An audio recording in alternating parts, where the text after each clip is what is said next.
in this place,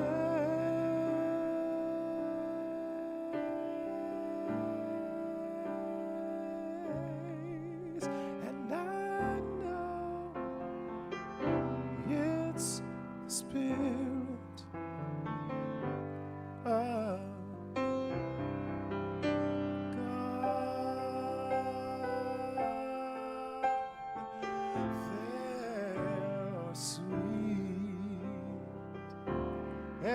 expressions on each face,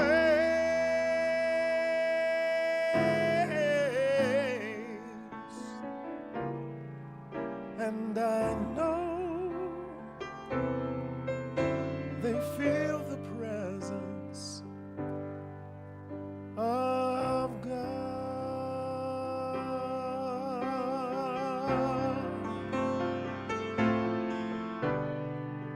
Sweet Holy Spirit, sweet heavenly dove, you are always with us, filling us with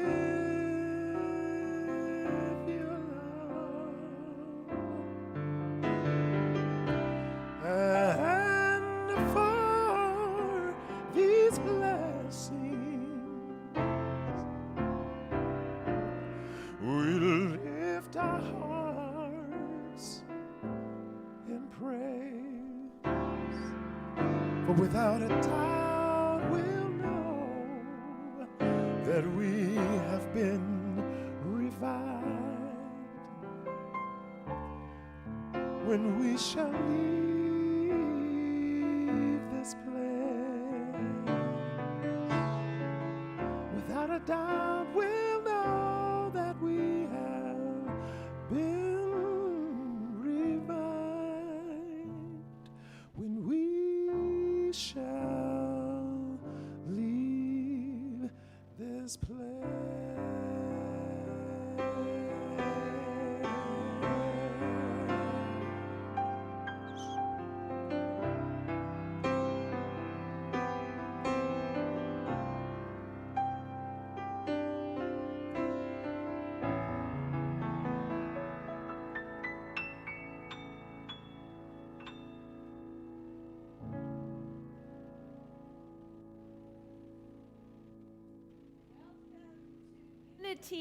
Of Wichita. I am Patty Yoon. I will be your platform leader today.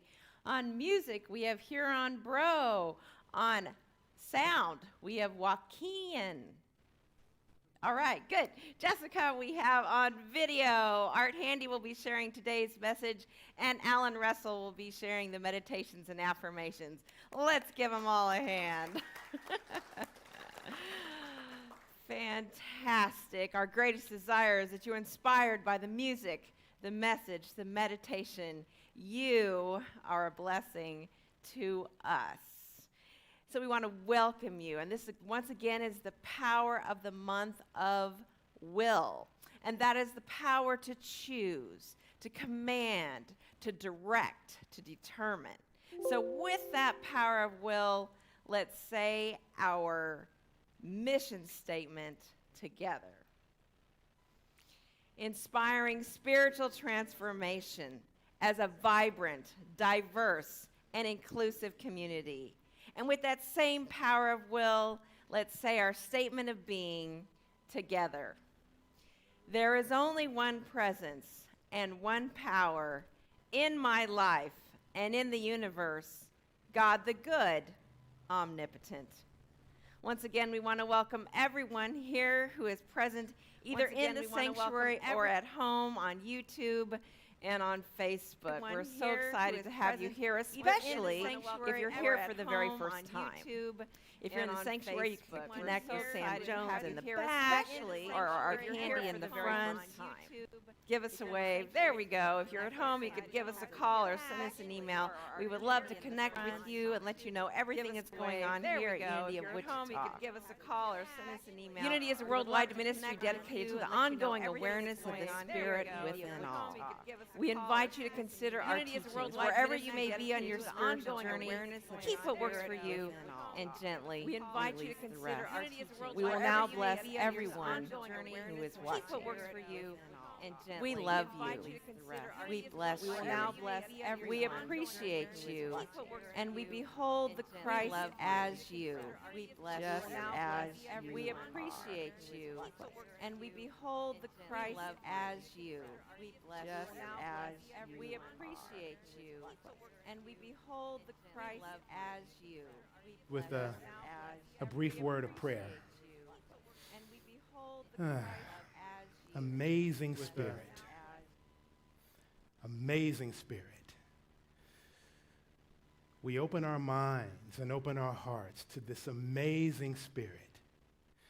And as we affirm the amazing that is Spirit, we affirm that we are amazing. Because that Spirit permeates and flows and fills where we are. This same Spirit permeates, flows within, and fills each and every one of us. Yes, this amazing Spirit is our true nature. And in this knowing, we just embrace life, and we embrace the beauty and the good and the love that is contained within life. We allow ourselves to be open and willing vessels and channels for this amazing Spirit so that we can experience blessings in our life and we can emit blessings from us. We hold each and every one of us in the light, our spiritual community, Unity of Wichita, our city, our country, and our world. We hold it in the light, and we know that God is ever present as the hope, as the healing, as the blessings that can bring comfort, beauty, and healing to our world. And in the name and in the nature of the Christ within, we are so grateful, and together we affirm, and so it is. Amen.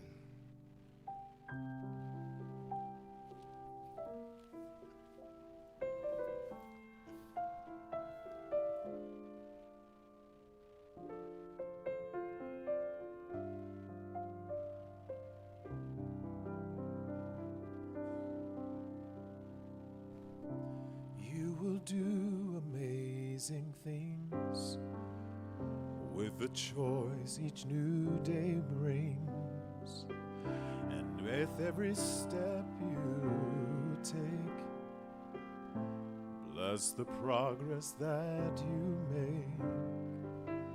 The reason you live is in every gift you give. Love your life, love your dreams. You will do amazing things.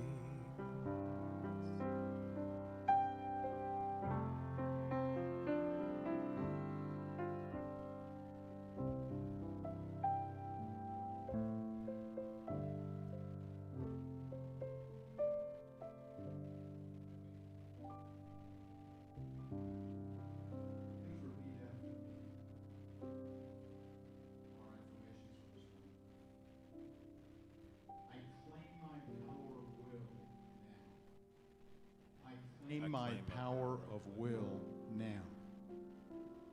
I choose, decide, and lead. I choose, decide, and lead based on divine ideas. Based on divine ideas. With a willing spirit, I express more of my Christ light each day. I express more of my Christ light each day. So as we prepare for our time of meditation, you may close your eyes if you wish. Relax your gaze and get comfortable in your chair. Take some deep breaths. Breathe deeply, slowly, deliberately. Let each breath relax you more. Feeling all of the muscles in your body relaxing. For this is the time to quiet our minds, to surrender to Spirit. For the moment, all anxiety, all tension fades away. We take time to journey to that still point within. We take time to be one with the one. Breathe into that awareness.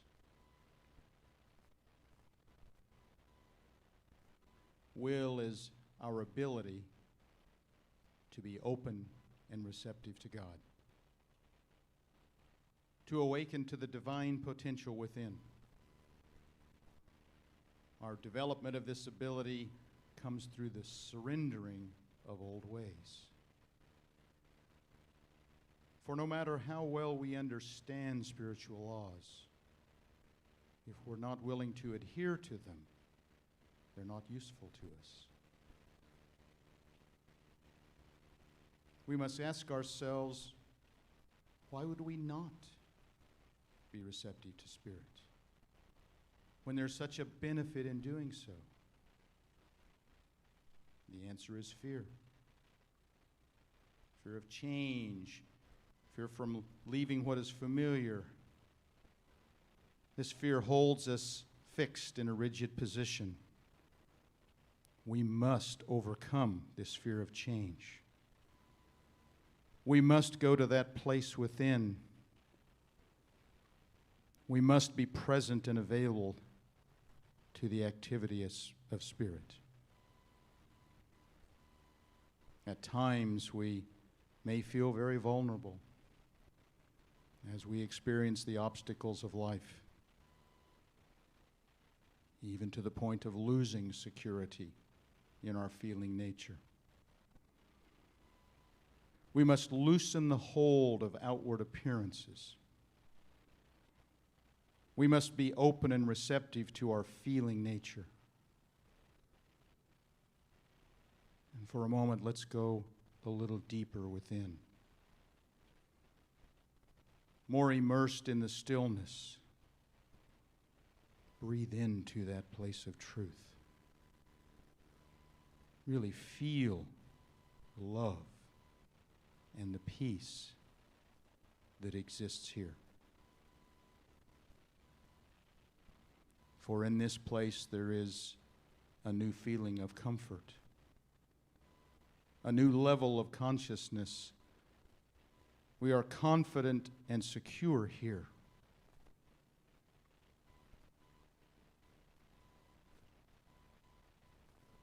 This place within is always available to us. Our thoughts, our words, our actions must reflect this presence within. And we become less dependent on old ways. As we open ourselves to Spirit, we know all of our needs will be met. And although we acknowledge the outer appearance, we act according to inner instruction. We respond to that small voice within. We must encourage ourselves. We must put courage in where facts seem negative. We must put courage into our thinking and feeling. It's not always easy to follow our inner instruction, but we must be courageous in spite of outward appearances. For when we choose God, the appearances adjust into revelation. That God only wants good for us. For God is that good. And that good is within each and every one of us, always available. if we would listen. From the book of John, Jesus said, I seek not my own will, but the will of the Father which hath sent me. But what is the will of the Father? What is God's will seeking? The will of God is not a power that is outside of us or separate from us. It is the divine potential that is within each and every one of us. The light within us that's always seeking good for all. Always the highest and best for all.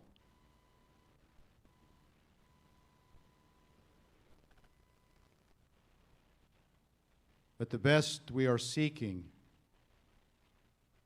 must be the best for all. As we move through each day, we must ask ourselves whether or not that goal poses any disadvantage to others. For if it does, we are using our will in a negative way. We must go to that place within. We must open our hearts and our minds to Spirit. We must pursue until we see a wonderful possibility for everyone.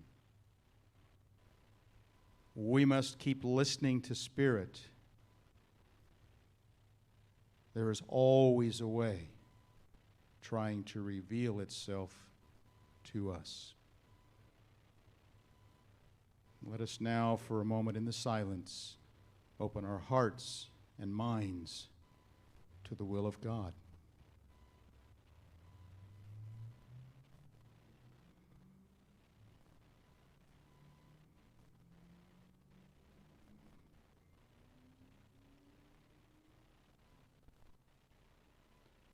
Our will is the great permission giver of our consciousness. It moves to action all the other spiritual gifts. For no matter how well we understand our God-given gifts, if we're not willing to use them, they remain as potential only. A gift is not very exciting if we don't unwrap it. We're all empowered with 12 spiritual gifts at birth. But unless we unwrap them, we will not develop in consciousness. We must be willing to untie the ribbon and peel back the wrapping to discover these gifts. Then as we use these gifts, our lives are transformed.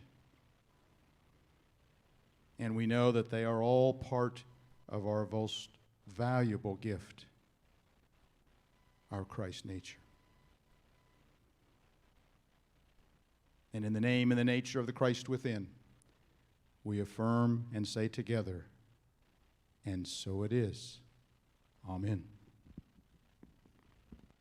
Amazing, amazing. You will do amazing things.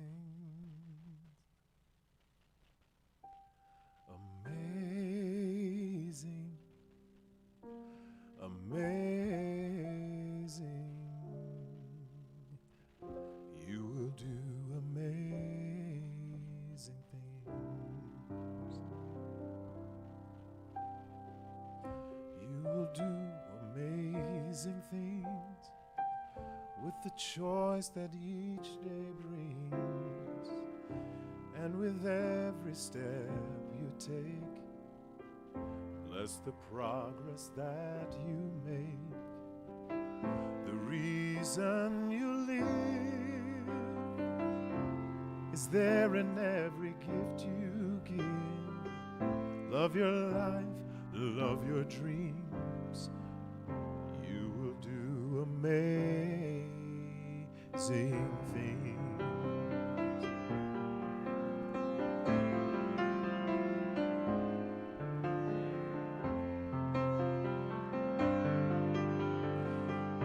Amazing,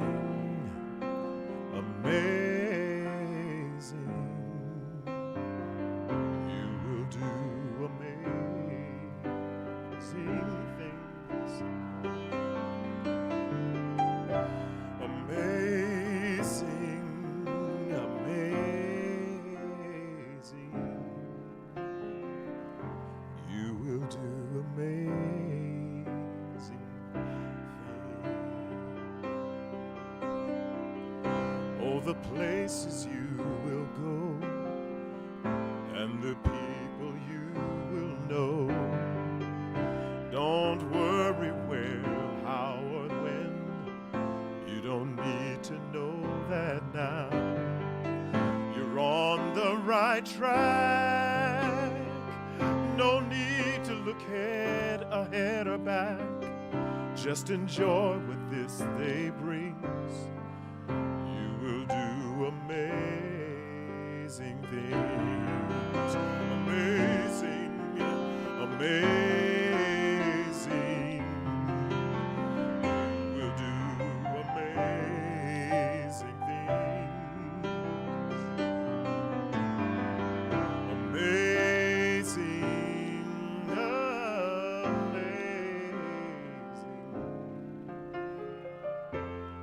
You will do amazing things.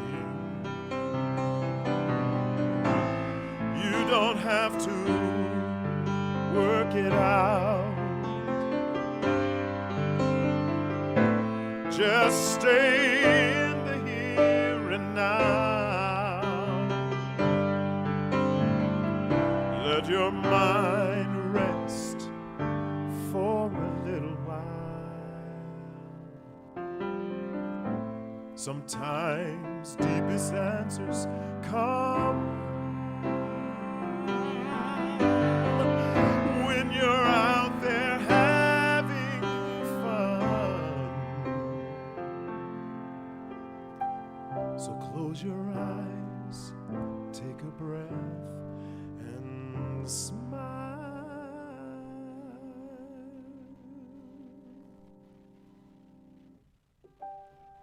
Amazing, amazing. You will do amazing things. Amazing, amazing. You will do amazing things.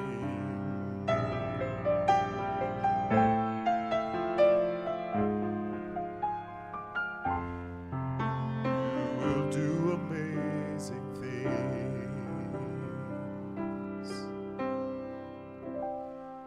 Amazing,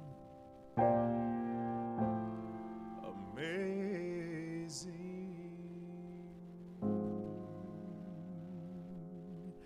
You will do amazing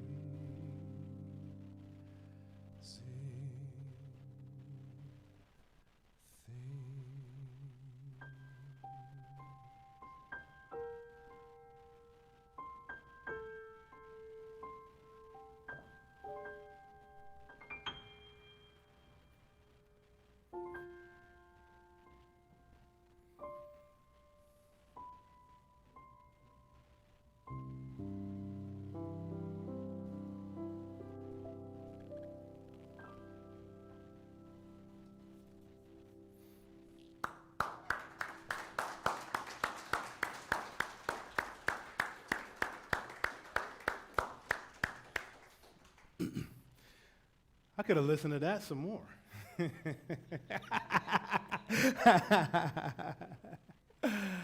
Well, here we are, part 2 of our current teaching series, Be Made Whole. Be Made Whole. This series is an invitation for all of us to consider the ideas of wholeness and to consider the possibility for our lives to be reflective and expressive of the wholeness that we are. When we experience wholeness and when we live from wholeness, our life demonstrates a completeness. Our life is such to where all aspects of our lives and all aspects of our being are healthy and available and ready to serve us in living an enriching, rewarding, productive, and fulfilled life. So that's the invitation with this particular series. And so going back into some of the foundational ideas that we laid down last time, the word whole, W-H-O-E, is the state of being complete in itself. It is the state of being unbroken or undamaged. And here's an interesting fun fact. The Old English word that is the root word for the word whole, W-H-O-L-E, is the same root word for the word holy, H-O-L-Y. So whole and holy come from the same root word. So that kind of gives us an indication that when we recognize our wholeness and dare to live from it, that is an indication of us actually being holy. Not acting holier than thou or acting like we're above the clouds, but being ourselves and being all of ourselves is really the essence of what being holy is. Some synonyms for the word whole are similar words that are used in place of it. Complete, entirety, full, total, in one piece, undivided, and fulfilled. And that undivided piece, later on in the talk, we'll really be able to punctuate what that is. And the word wholeness is, in general terms, the state of being whole.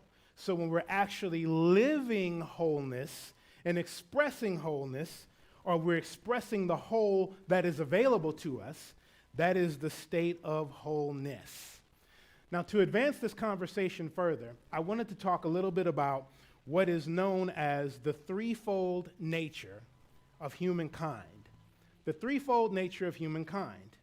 And that threefold nature is spirit, soul, and body. Spirit, soul, and body, and you see that on the monitor there. If you notice, the circle around spirit is dotted as well as the circle around the soul. And really, the circle around the body should be dotted too. That is to signify that these regions that are a part of our nature, they interact with each other. The spirit feeds into the soul feeds into the body, and really from our bodies, we express who we are and what we are in the world, hopefully in beneficial and constructive ways. And so spirit, soul, and body is our human nature. It is the nature of us as human beings. And you can see below that is Charles Fillmore's definition of wholeness, which is the perfect unification and expression of the human as spirit, soul, and body. True healing means to make whole. So when our spirit, soul, and body are unified meaning they recognize each other, they work together to perpetuate our human organism so that we can live, be, and exist in beneficial and positive ways. And when the spirit, soul, and body are in sync in such a way to where the soul and the body are in states to which they are completely responsive to the beauty and the bounty of spirit, that is what Charles Fillmore is referring to as wholeness, when these three regions are unified. Now, in part one of this series, the invitation was to consider that as God is whole, as God as principle is whole, meaning complete, meaning not missing anything, that same sense of whole is our spiritual nature, our Christ nature. There is a region of us, there is an aspect of us that is, quote unquote, the only begotten of the Father. There is an aspect of us that did not come along as a result of biology. It did not come along as a result of an act of chemistry. And it did not come along as a result of the combining of the elements. There is an aspect of us that always was, always is, and always will be.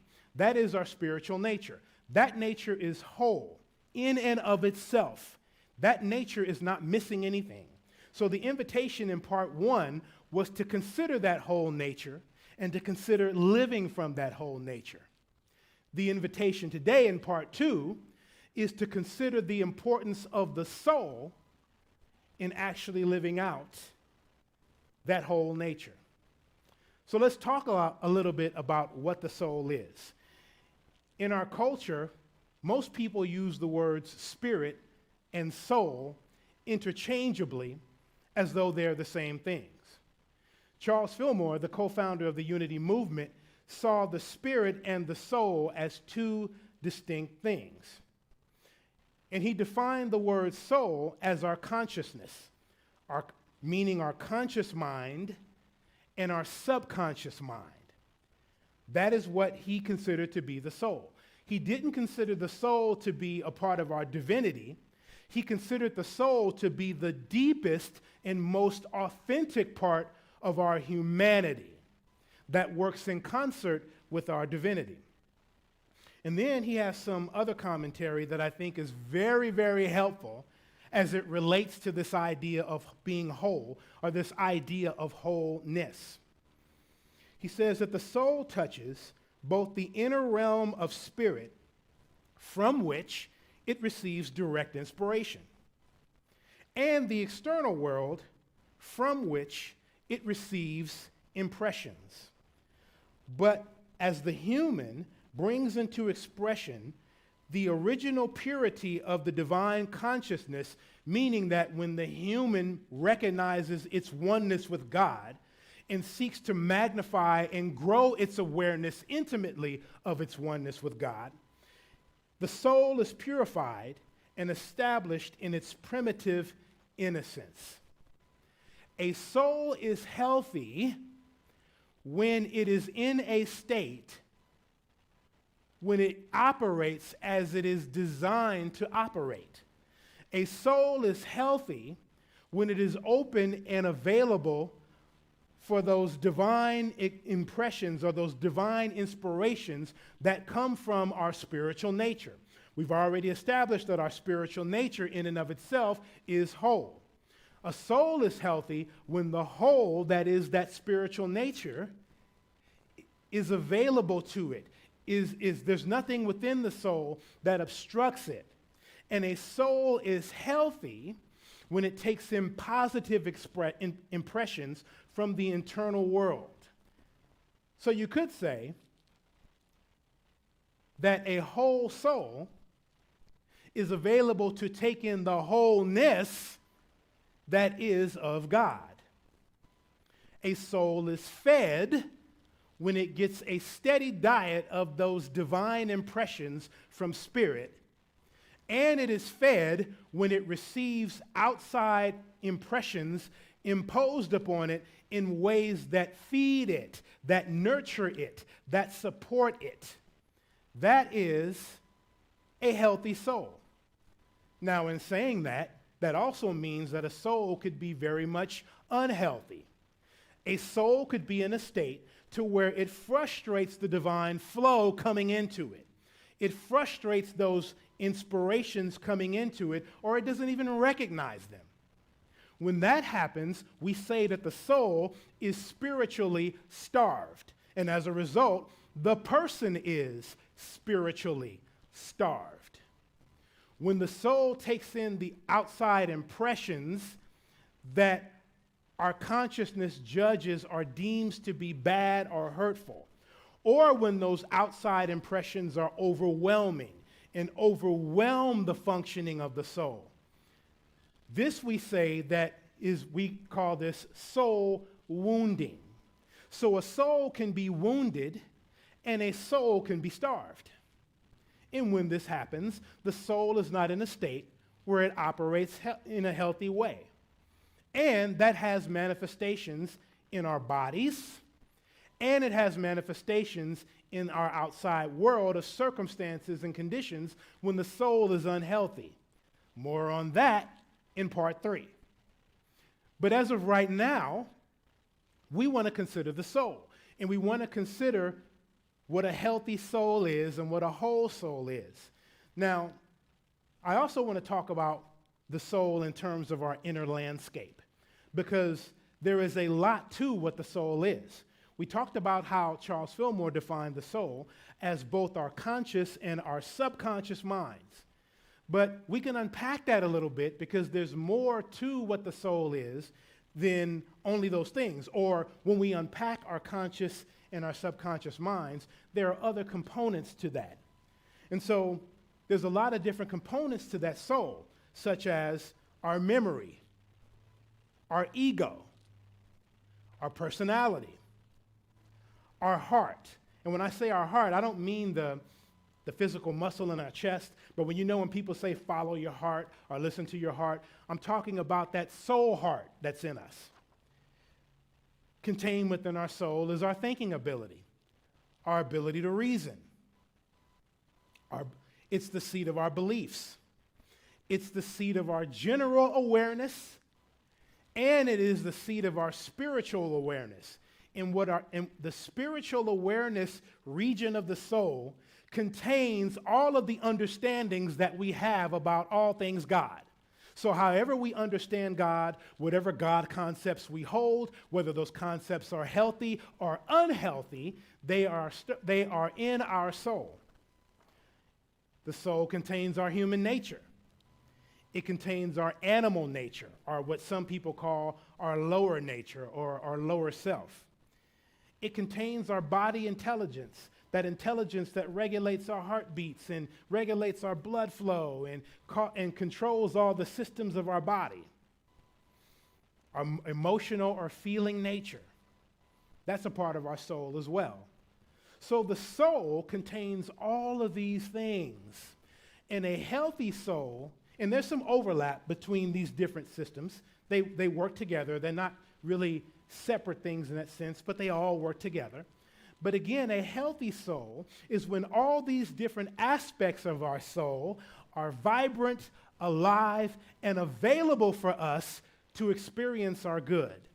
Our healthy soul is when all these different aspects are responsive to our divinity. And a healthy soul is when all these different aspects are nurtured by our outside experiences and the impressions that we take in the outside. So wholeness, and if we be honest, all of us have experienced some soul wounding at some point in time in our lives. As a matter of fact, as we all are here, whether we're watching in the sanctuary or whether we're watching online, our souls are in a state right now to where they carry some semblance of soul wounding. It's a consequence of being human. Doesn't mean you're a bad person. It just means you're human and on the human journey, and not everything on that human journey is always healthy and whole. So because of that, the move to wholeness is the move to restore these different aspects of our soul to the state to where, as Fillmore said, to the primitive innocence, so that our souls can be healthy again. And when our souls are healthy, the whole that makes up our spiritual nature can be filled with, our souls can be filled with this, and it gives us the foundation to experience the good in our lives. It gives us the opportunity to experience abundance and healing and wonderful, enriching relationships and prosperity and all the good that our lives can muster. So a lot of times when we experience challenges in our lives, it's very tempting to address that challenge on the level of the challenge. So for example, if I have some soreness in my neck, oftentimes what people do, you pop in an aspirin. And so when I have aspirin consciousness, I'm only thinking about the discomfort in my neck, and I'm hoping that what happens is as I take this aspirin, it somehow is going to travel to my neck, and it's going to emit rays of warmth, and it's going to heal my neck. But maybe my neck is sore for different reasons. Maybe my neck is sore because I have poor posture. Maybe I have poor posture because I have a tendency to hold my neck in awkward ways. Maybe I hold my neck in awkward ways and I have poor posture because I have a low self-concept of myself. Maybe I have a low self-concept of myself because I have some emotional wounding going on from experiences years back that I have yet to acknowledge, address, or have healed. And maybe as a result of that soul wounding and that low concept, I hang around with people that feed a lower sense of who I am. The whole solution would be to address the emotional wounding, lift the weight off my soul, which will allow me to lift my eyes to have a better self-concept of myself. Once I have a better self-concept of myself, maybe I'll stand straighter in straighter posture. And by the way, get better friends. That's a whole solution. That's a solution that does not feed the discomfort. So sometimes when we're praying for a fix, or we're praying to acquire something because we believe that we need to bring something to us in order to heal our challenges, maybe we need to accept a more holistic vision of who we are that heals our inner landscape and stops feeding the challenge and stop causing us to be the person that we are that brings the challenge to us. And maybe we become a more whole person where we bring more holistic, beautiful experiences that nurture our good. You guys kind of see the point there? That's what wholeness is all about. And so the move to wholeness starts with loving ourselves. It starts with loving every aspect of ourselves. It starts with loving the aspects of ourselves that we like. And it also means loving the aspects of ourselves that we don't like. And I'm serious about that. The parts of our soul that are oppressed, suppressed, and depressed don't heal by us admonishing them. Don't heal because we want to deny them or stuff them. They heal because we breathe the breath of love on them, and by breathing the breath of love on them, it brings to us wisdom of additional actions that we can take that will bring healing to our soul. So since we know that the soul takes in inspiration from the divine, and it feeds off of positive outer impressions from our external world, we can use the power of will that Alan so beautifully elucidated in his meditation, and we can regulate and choose those inspirations, choose to feed off of those inspirations, and choose to regulate the impressions so what comes to that soul that is seeking wholeness is wonderful and positive and healthy. We can choose to adopt affirmations, which are statements of truth that are consistent with the beauty of our spiritual nature and the beauty of being beings that are designed to carry the good and experience the good of God. We can use denials to deny those beliefs that cause us to see our soul in incorrect ways. And we can deny those errors in our consciousness that undermine our soul, that keep our soul in unhealthy states. This is more of an outflowing of that love. And I really do mean loving all of yourself. That means loving the fact that you have morning breath, loving the fact that you have boogers in your nose and you fart from time to time.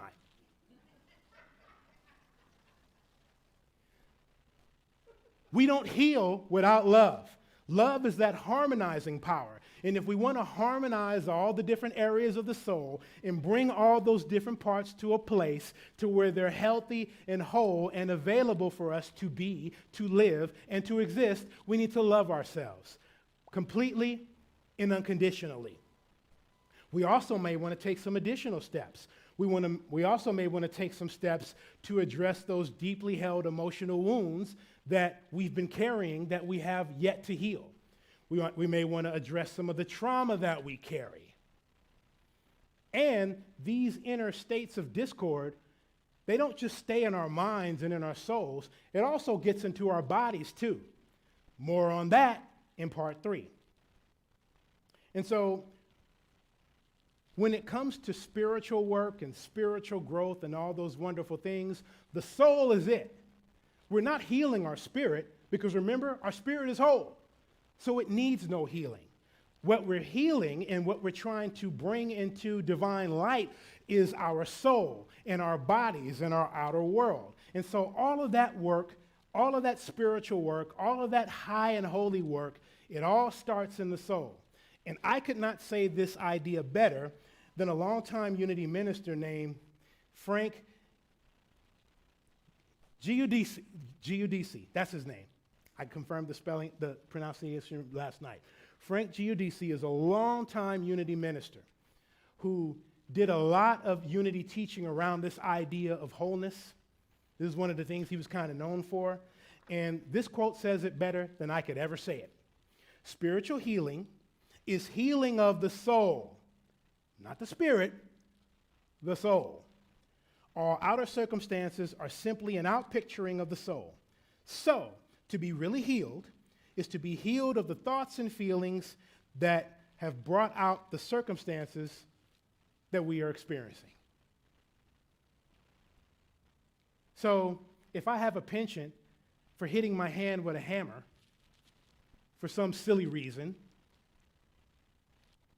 on the surface level, maybe I want to stop doing that because it hurts. But on the inner level, maybe I want to heal all the states that move me to do that crazy thing in the first place. That's what wholeness is. That's the invitation in this series, to experience a healing and a restoration and a reconciliation of our inner landscape, of our inner world, so that it naturally flows and outpictures in our outer world, manifesting as perfect health, abundance, wonderful relationships, life purpose, the fulfillment of dreams, being able to make a meaningful contribution in the world. That's the work of the soul, and that's the work of wholeness. And I double dog dare you to be engaged in this work. As always, I hold you all in very sacred space. And into that space, I speak a simple word of prayer: life, light, and love. God bless you, and be well.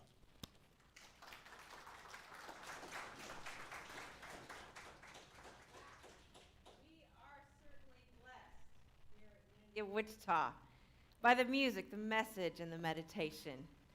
So if you are so moved and guided to give an offering or a donation this morning, you can leave it in the front here or at the back. If you want to write a check, you can take an electronic tithe online to donations at unityofwichita.org/donations. You can mail it directly to the church or bring it by directly to the church during our regular business hours. Whatever amount you are guided to give this morning, just hold it over your heart, visualize your electronic tithe, and let's say our offering blessing together. Divine love flowing as me blesses and multiplies all that I give, all that I receive, and I am grateful. Amen.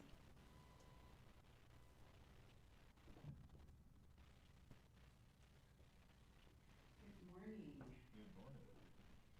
So last week, I made a little bit of a misspeak, or I misspoke.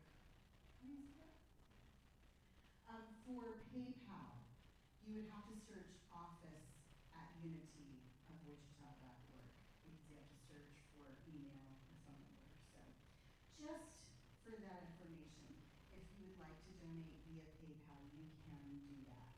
So our announcements this week, we've got a lot going on. Are you guys excited? Spirit groups are starting again this week, which means that tomorrow evening at 6:30 p.m., we'll be doing our first hybrid group for What If It All Goes Right. Now, Mindy Odlin wrote this book. You can get the book online.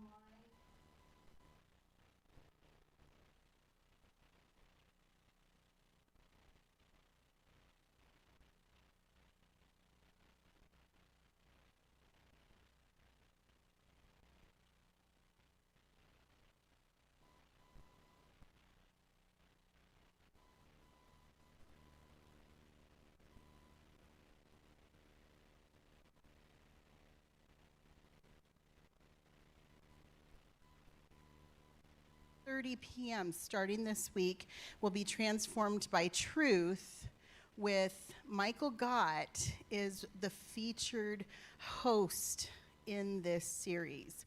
Eleanor Ferris is facilitating this group. It is based on Emily Cady's Lessons in Truth. Now that book, many of you own. I know that, but if you don't worry, you can go to truthunity.net and access the text completely free. Don't worry, so that's an exciting thing. That will be held on Wednesdays at 6:30 starting this week. Now, because we have this rich online in community that's been forming, you guys realize that last week, throughout the week, because with digital information, Sundays don't have to be Sunday morning anymore, do they? So those watching on Facebook and YouTube, we had 99 views of our service last week. So, yeah, hooray! And that was just on one of the platforms that we're streaming to. So please remember that even though we don't always see our friends that we love and appreciate, that doesn't mean they're not seeing us and being spiritually fed. So let's remember those folks. So those folks want to be engaged as well. And Mr. Art Handy will be hosting the Connect to Connect this Wednesday at 6:30 as well. Because we have this online and physical community, we sometimes are going to have competing events because we just have so much going on. So if you'd like to be part of the Connect to Connect, please join that, because Eleanor will be there the next Wednesday for you to join the class. And finally, Mr. Art Handy has a very special announcement. Indeed, I do indeed. We all love Mr. Harambro, right?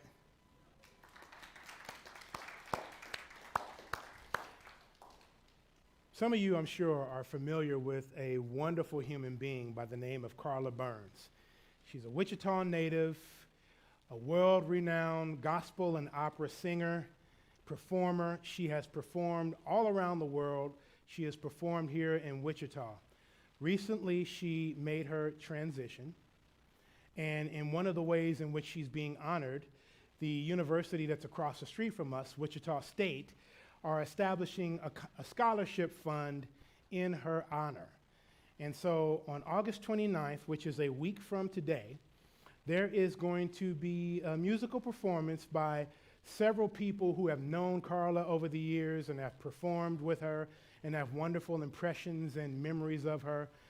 One among those performers and a longtime collaborator with Miss Burns is our own Haran Barreau, who will also be performing in that production. So that is next week, next Sunday, I think at 3 o'clock, at the Roxy's in downtown. From what I understand, tickets are almost sold out, probably sold out by now. However, you can get tickets to watch it online. So if you want to go to the Roxy's website, you can get more information from there. So for those of us who love Haran, if you want to take in more of him, there's an opportunity to do that. There's an opportunity to do that. And also don't forget the Alternatives book study, which is this Thursday at 6:30, both online and in person. And with all of that, you beautiful people, I want to say thank you all very much for being here. Those of you who are here in the sanctuary and those of you who are watching online, you are the Sunday experience. And the reason why that's true is because your energy is what feeds us and inspires us to do what it is that we do here each and every single week and all of the offerings that we have. So at this particular time, I would like to invite each of those of you who are in the sanctuary to stand. And while we're standing, we will affirm the prayer of protection. And after that, Mr. Bro will lead us in singing the peace song. So let us affirm that prayer from the deepest place within us. Here we go. The light of God surrounds us. I am the light. The love of God enfolds us. I am the love. The power of God protects us. I am the power. The presence of God watches over us. I am the presence. Wherever we are, God is, and all is well. Amen.